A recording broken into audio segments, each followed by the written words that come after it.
ওই আমি যাচ্ছি বিয়েতে থাকতে পারিনি তো কি এসেছি। বিয়ের সমস্ত আতিথেয়তা আজকে সেজন্য পাচ্ছে রিমাদি। ইয়েস, এক্সট্রা করে রিমাদির জন্য স্পেশাল এক্সট্রা করে আতিথেয়তা হচ্ছে। আর আমি কেউ না, আমি বহিরাগত। ও বিয়েতে এসেছে বলে এখন এলেবেলে। বড় অপমান না, ও এখন আতিথেয়তার মধ্যেই পড়বে, কারণ আমাদের এখানে প্রথমবার এসেছে। রিমাদি একবার এসেছিল, কি করতে সেটা বলা যাচ্ছে।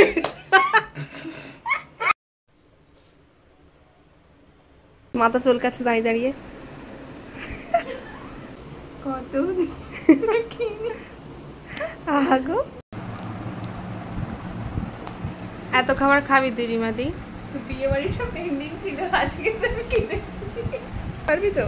এই যে আমি খাবো না, টুকটু থেকে ঠুসিয়ে খাবো। এই যে সব পাত পরিষ্কার করে তুই খেয়েছিস রিমাদি। লাস্ট মিষ্টি দই, যেটা ছাড়া অসম্পূর্ণ বাঙালির খাওয়া দাওয়া।